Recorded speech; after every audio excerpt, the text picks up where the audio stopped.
सोचिए, एक ऐसा इंसान आपके शहर में आए जो इतना अमीर हो कि वो सड़क पर खड़े फकीर को सोने से भर दे। ये तोहफा है, राश लो। सुनने में ये किसी सपने जैसा लगता है ना? 1324 में इजिप्ट के लोगों के लिए ये सपना एक श्राप बन गया। दुनिया का मरकज। इजिप्ट की पूरी इकोनॉमी क्रैश हो गई। सोने की अब कोई वैल्यू नहीं। इस आदमी की दौलत का अंदाजा लगाना नामुमकिन है। मानसा मूसा। दुनिया मुझे याद रखेगी।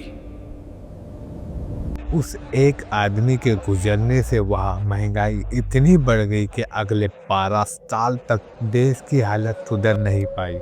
आज इलोन मस्क और जेफ बेजोस की दौलत का हम ट्रैक कर सकते हैं, लेकिन इस आदमी की दौलत का अंदाजा लगाना भी नामुमकिन है। ये कहानी है इतिहास की सबसे अमीर आदमी की, एक ऐसा वास्ता जो सोने के पहाड़ पर बैठा था। लेकिन सवाल ये है, क्या इतनी दौलत असली थी या सिर्फ एक कहानी है?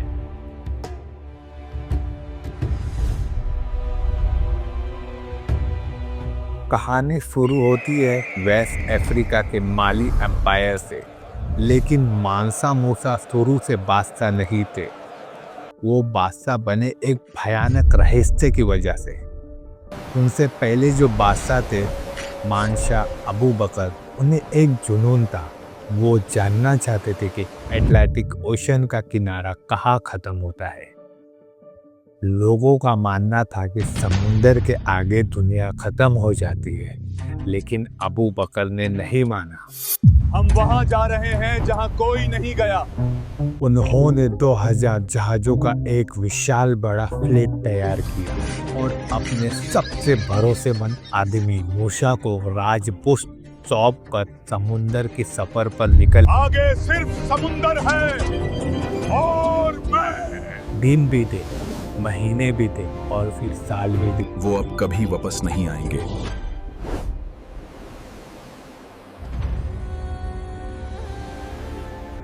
अब ये जिम्मेदारी मेरी है।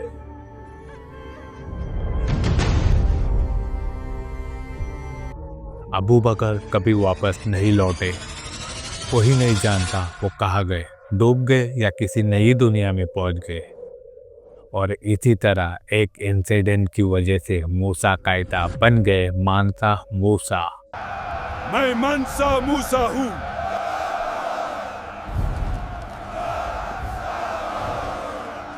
माली के नए बादशाह। लेकिन मूसा जिस गद्दी पर बैठे थे वो कोई मामूली गद्दी नहीं थी। वक्त दुनिया में दो चीजें सबसे ज्यादा महंगी थी, सोना और नमक। और किस्मत देखिए, माली के पास ये दोनों चीजें बेतुमार थी।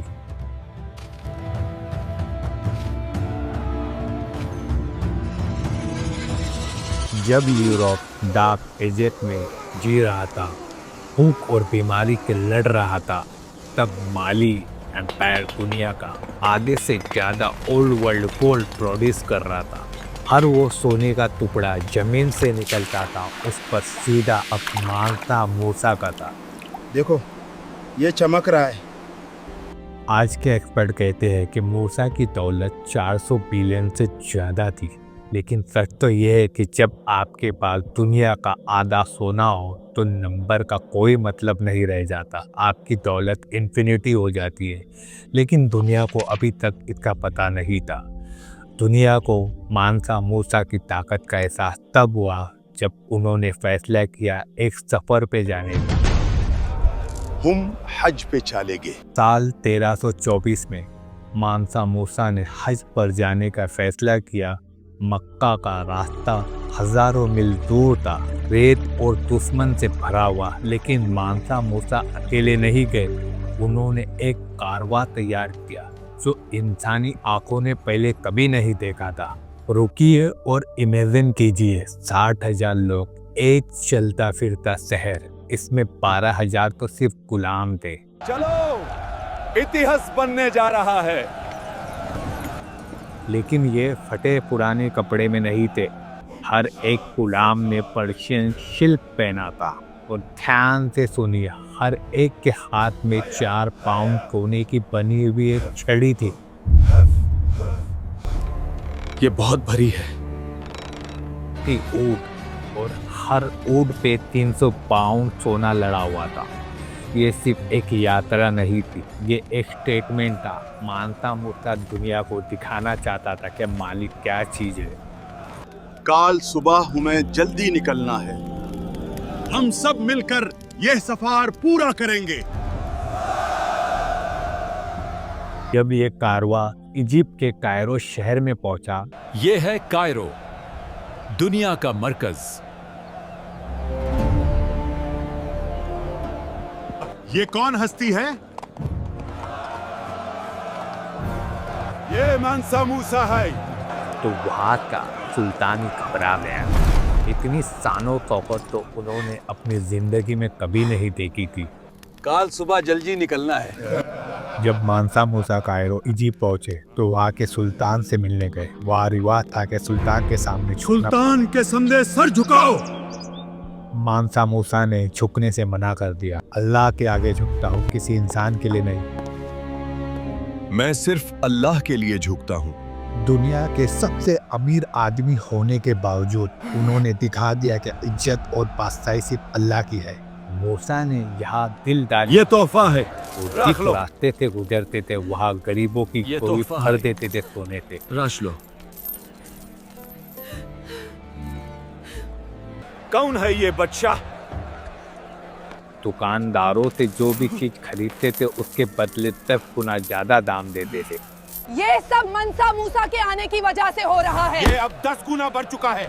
लेना है तो लो, वरना जाओ यहाँ से। क्या तुम पागल हो गए हो? लेकिन ये वो गलती थी जब अचानक सबके पास सोना आ गया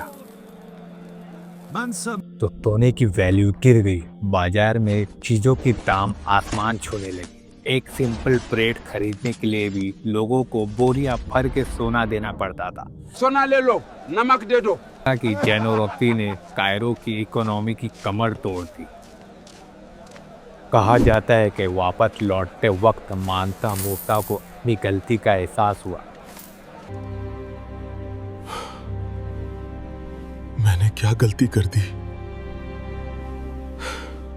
उन्होंने वापस सोना लोगों से लोन पर लेना शुरू किया ताकि सोने की कमी पैदा हो और मार्केट स्टेबल हो सके। मुझे वो सोना वापस चाहिए, ब्याज पर। हिस्ट्री में ये एक लौता किस्सा है जहाँ एक आदमी ने अकेले पूरी मेडिटेरेनियन इकोनॉमी को कंट्रोल किया। मानसा मूसा के साथ 60,000 लोगों का काफिला चल रहा था। इतना लंबा सफर होने के बावजूद कभी जुम्मा की नमाज कज़ा नहीं हुई। हम जुम्मा पा देंगे। जहाँ जुम्मा का वक्त होता पूरा काफिला रुक जाता और वही सहरा डेजर्ट में नमाज पढ़ी जाती। सोचिए 60,000 लोगों का काफिला, लेकिन जैसे ही जुम्मा की अजान होती सब रुक जाते। बादशाह वही धूल और मिट्टी में सर झुकाता था जहाँ उसके आम नौकर सजदा करते थे। नमाज में कोई बादशाह नहीं था। हज से वापसी पर लोग शॉपिंग करते हैं। मानसा मूसा ने क्या किया? वो अपने साथ मक्का मदीना से स्कॉलर, उल्मा, आर्किटेक्ट और कुरान की कॉपीज लेकर वापस माली आए। इसे ऐसा बनाओ जो सदियों तक टिका रहे। उन्होंने वापस आकर टिम्बुक्तू में मस्जिदें और मदरसे बनाए। असली दौलत सोना नहीं होती। हज से वापसी पर मानसा मूसा ने अपने साथ इल्म, नॉलेज लेकर आए ताकि उनकी कौम पढ़ लिख सके। उन्होंने सैंकोरे यूनिवर्सिटी बनाई जहां 25,000 से ज़्यादा स्टूडेंट पढ़ते थे। एक वक्त ऐसा आया जब टिम्बुक्तू में बुक की वैल्यू सोने से भी ज़्यादा हो गई। लोग कहते थे कि सोना तो ख़त्म हो गया, लेकिन मानसा मूसा ने जो इल्म, नॉलेज की बुनियाद रखी वो आज भी माली की मिट्टी में जिंदा है। 1375 में जब यूरोप में पहला वर्ल्ड मैप कैटलान एटलास बना तो उसमें माली के ऊपर मानसा मूसा की तस्वीर बनाई गई जिसके हाथ में एक बड़ा सोने का टुकड़ा था। इस मैप ने पूरी दुनिया को बता दिया कि असली खजाना कहाँ है। ये आदमी दुनिया का सबसे अमीर आदमी है। आज हम दौलत को फॉर्मे की लिस्ट में ढूंढते हैं, मिट्टी से मिट्टी तक। यहाँ सोने से ज्यादा किताबें ही हैं। हम नंबर देखते हैं, लेकिन मानसा मूसा की कहानी हमें बताती है कि असली दौलत वो नहीं जो बैंक अकाउंट में हो, असली दौलत वो है जो इतिहास बदल दे। सब यही रह जाएगा। क्या तुम तैयार हो? लोग कहते हैं कि हर चीज की एक कीमत होती है, लेकिन मानसा मूसा ने दुनिया को वो दौलत दिखाई जिसकी कोई कीमत नहीं लगाई जा सकती। सवाल ये नहीं कि वो कितने अमीर थे, सवाल ये है कि क्या दुनिया कभी दोबारा उतना अमीर आदमी देख पाएगी। Hope you like this video. अगर ये वीडियो आपको पसंद आई होगी तो लाइक, कमेंट, सब्सक्राइब करना ना भूलिएगा। मिलते हैं हम अगली वीडियो में। अल्लाह हाफिज़।